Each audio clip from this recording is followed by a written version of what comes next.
हे बहु प्रज्ञानवन् परमेश्वरः मां मानसवासनाः कामनाः विविधं खादन्ति यथा मूषिकाः खलु अन्नरसादिषु क्लिन्नानि सूत्राणि स्वङ्गानि पुच्छ आदीनि वा विविधं खादन्ति तद्वत् हे ऐश्वर्यवान् परमात्मन् एकवारं तु अस्मान् सम्यक् सुखय मोक्षप्रदानेन त्वम् अस्माकं पिता इव पितृसमानो भव. It's a very beautiful Veda mantra. This is the Anvaya Bhashya written by Brahma Muni. The Veda mantra is Rig Veda 10 by 33 by 3. 10th Mandal 33 Sukta, mantra number 3.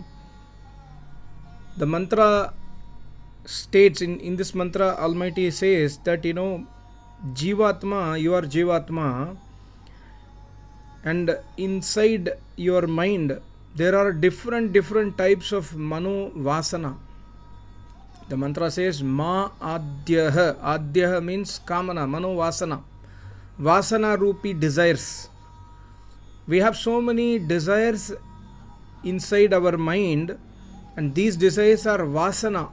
Based on our vasana, based on our sanskar, various vasanas, we would have got indulged in Kam, Krodh, Madh, Lobh, Ahankar, and these vasanas are disturbing us in terms of desires. We are unable to control our mind, we are unable to control our indriya and maintain brahmacharya. This is a problem for many of us. And not only that, we are unable to control our anger sometimes. We are unable to control our ego. We are unable to control our pride. So these are different types of vasana, and also Kam Vasana. Kam Vasana, not only sensual desires but also expectations from others. We desire for so many things. A wife desires so many things from her husband and vice versa. But end of the day, the husband is unable to satisfy the wife and wife is unable to satisfy the husband. Whatever his expectation it may be. Similarly, this is Grihastha Ashrama. Similarly, in different ashramas, we have the issues. In Grihastha Ashrama, the children, they are unable to live life to the expectations of the parents and vice versa. Children want something from parents and parents are unable to give it. I'm just trying to expand this mantra a bit, but here the mantra says Ma Manasvasanaha Kamanaha. Nirukta says Adyaha Kamaha. The mantra has the word Adyaha. Adyaha means Manas Rupi Vasana. So these vasanas, these desires are disturbing the Jivatma so much. Andar se kha rahi hai. It is eating the Jivatma slowly. Jivatma is unable to be in peace. Jivatma is always restless because of these desires inside our mind, and it is eating the Jivatma. Like an example is given by Paramatma in this mantra, Mushika Kalu Anna Rasadeshu Klinnani Sutrani Swa Angani Puchadini. Almighty says that there is a mouse. A mouse is there in your storeroom or in your kitchen. So it eats all the food items in the house. In the storeroom, once there is a mouse, what it will do. It will eat everything. So sometimes what happens, the food gets stuck in its tail or in the body, especially in the tail. It will lick the tail. And sometimes, I read in Google also, the mouse has this habit also. When it is too much stressed, it will bite its tail and slowly eat its tail also. Not completely eat, but it will start to eat its tail because of the stress. So similarly, this mental vasana, this mano vasana are eating you Jivatma. Just like the mice or mouse which is having ras, anna ras, klinnati. Klinnani means just like the ras is, the food is chipak gaya body mein. The food is stuck to its body, then it licks and eats the food. So similarly, the Mano Vasana is eating you slowly. Just like the rat eating its own tail, your mental desires is eating you, Jivatma. You are unable to understand this. And even if we understand, we are unable to get out of it. Many person, ask me in YouTube that how do I control my sensual desires? I am unable to control it. I want to control it. I am unable to maintain brahmacharya. I am unable to restrict the force which is created inside me. This is one type of issues. Another people have got another issues. They are unable to stop thinking. They think about various issues in life. They think about what happened yesterday, why that person scolded me, what in the office, see people are speaking against Maharishi. When somebody speaks against Maharishi or Vedas, we get stuck so much into that, and we keep on thinking, and sometimes we believe also. Somebody speaks bad about Maharishi nasha karte the. Somebody say that Maharishi used to have drugs. You don't know. People say that you don't know Maharishi Dayananda Saraswati used to consume drugs. Somebody says like this and we start believing it slowly. Oh, Maharishi was consuming drugs, is it? Oh, I never knew it. Or maybe it is true. That this kind of, we start believing it, and then slowly it will eat our mind piece. So all along I've been believing Maharishi Dayananda Saraswati. I didn't know that he was consuming drug. He did not consume drug. I have made separate video on this. So, all this mental vasana, this mano vasana, both in terms of desires, also in terms of the that restless thoughts, they start slowly eating our jivatma. So Paramatma says in this mantra, you have to come to my Sharan. That's why the mantra says Shatkruto Indra. Hey Paramatma, you are Shatkruto. You are Asankhya Bhalwan, you know everything. Shatkruto here, Brahma Muni ji says that Bahu Prajnanavan. Prajna means knowledge. Bahu Prajnan means all the knowledge. One who possesses all the power, all the knowledge, all the might. One who possesses knowledge to create the universe, maintain the universe and destruct the universe. All the knowledge are completely present.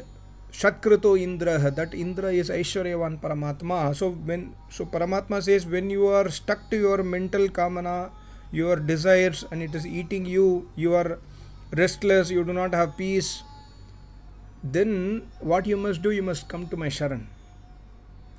And today, unfortunately, we do not know what is the Sharan of Paramatma. The Sharan of Paramatma is where Vedas exist. Where Vedas don't exist, there is no Paramatma. So we must go to the Sharan of the Vedas.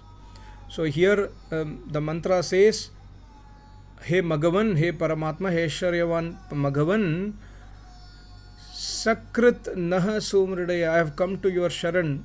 I have started Stuti, Stotaram Naha. There is we must do Stuti of Paramatma. Maharishi Dayananda Saraswati also writes, I think in Rig Veda first mandal, in one of the mantra, he says that बहुत अधिक स्तुति करने से मन शुद्ध होता है. When we do so much of stuti of Paramatma, again and again doing stuti of Paramatma, remembering Paramatma again and again and again and again and again, continuously whenever we have time, slowly remembering the qualities of Paramatma, when you do atyadik stuti, your mind will become pure. So by stuti, we must pray to Paramatma. The mantra has a deep prayer that Sakrit Naha Sumridaya. Hey Paramatma, Ekvaram tu asman samyak sukaya moksha pradhanena. At least give me moksha once, Paramatma. I am in mental distress. Just like a mice eating its own tail, or it is licking its body and eating the food which is stuck to its body, slowly my mind is eating me. I am unable to have any peace. Now I have come to your Sharan, I am doing stuti, I am doing prarthana, I am doing upasana of you, Paramatma. Give me moksha once at least. Once at least give me moksha. You have moksha with you, just give it to me. I have come to your Sharan, I will live life as per your instructions of Vedas. Please give me moksha at least once. Naha Pita Iva Bhava. You are Naha means ours. You are my father. Pita Iva. You are like my father. So a father gives everything what he has to his son and daughters, right? So similarly, why don't you give your moksha to me? See, Paramatma has got his moksha. He will not give it to us unless we become eligible. So we must do those karya which are needed to attain moksha. And when we do those sadhanas For us to attain moksha, slowly the mental issues will, the mano vasana, the kam rupi vasana, krodh rupi vasana, all these things slowly will get disappeared. So this is a very, very important prayer. We have to pray to Paramatma for moksha. See, this is the Nishkamta. As I told in yesterday or day before video, Sakamta means expecting Paramatma to give materialistic benefit. Nishkamta means expecting or asking Paramatma to give moksha. In the process of attaining moksha, anyway Paramatma will give materialistic benefit. Yesterday one guy was asking that, some Arya Samaji told me that you must become very rich, then only you can grow spiritually. Is it true or not? It is true partly, but our focus is not to become rich. Yes, we must earn money. We must earn money as much as possible, but do not leave your sadhana morning and evening. My Acharya always says, in the process of earning 1 crore rupees, don't leave your sadhana twice a day. If you are able to do 1 hour sadhana in the morning and the evening, and you are able to do Agnihotra, you are able to maintain Brahmacharya, and you are still able to earn 1 crore, earn it. Who is stopping you? But today, we forget Paramatma and earn 1 crore or 10 crore. This is not acceptable. This merely getting rich for Bhautik Sukh is not acceptable. If moksha also has to, Samadhi Gyan and the practice to attain Samadhi also has to go in parallel. So here in this mantra we are praying to Paramatma, Ek varam tu asman samyak sukh de do, mujhe moksh de do Paramatma, give me moksha. Ek bar, at least give me once. I have come, I have left, I understand that my kamana can never be fulfilled. I have understood this is a trap. Now I have left it. I don't want that. I want to come to your sharan by doing stuti of you, Paramatma. So give me moksha now. We must ask to Paramatma every day for moksha, but we must not only ask, we must also try for it. And further, because we are also saying to Paramatma, the mantra itself says, Paramatma himself says in the Vedas, Tvam asmakam pita iva. You are like my father.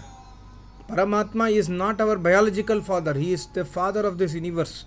He is like our father. Just like a father gives to his kids everything, similarly Paramatma gives everything including moksha to us. That's why we are praising to Paramatma in this mantra, Tvam asmakam pita iva. Pitri samano bhava. Pitri saman, like our father. So this we must understand. This is the stuti. So when we pray to Paramatma like this, Almighty God will remove the mental distress from our life. Otherwise what happens, our mind itself starts eating us. Eating us means eating the peace of our life. We will not be able to be in peace because of Vasana Rupi Sanskar. The desires are so much, we are unable to control our desires. We are unable to come out of that world of mental situation to a reality where we start worshipping Paramatma. So first we must force our mind to act, and greatness of mind, I made a video 3 days 4 days back. Go through it. Mind is capable thing. We must try to put the mind into that thing which is taking us towards moksha. But problem is we do not know how to use the mind. How to use your mind has to be learned from Acharya. Like you have to. I got driving license in 2012. 2011 I don't know how to drive a car. So when I started driving the car, I have to go, when I have to start driving a car, I have to go to the learning school to drive the car. Then that guy will teach, okay, first to put seat belt, this is steering, this is accelerator, brake, clutch, put gear like this, all these things slowly he taught me. So I was able to drive the car slowly. In 6 months time I learned how to drive the car completely. Similarly, man also has to be learned to be driven from Acharya. Acharya knows how to control the mind because he has controlled it, so he will teach you, go to Acharya. This is the philosophy of controlling mind. Mind is capable, but unfortunately we do not put to use properly. That's a problem. So then we will come out of this distress situation. Such a wonderful Veda mantra, I liked it. So try to listen it once again if you are unable to understand it. It's a very, very beautiful prayer to Paramatma. We must go to the Sharan of Paramatma. Then we can pray to Paramatma for moksha. Without going to his Sharan, that means without doing Stuti Prarthana, without listening Vedas, we can never go to the Sharan of Paramatma. Thank you so much. Namaste. Om.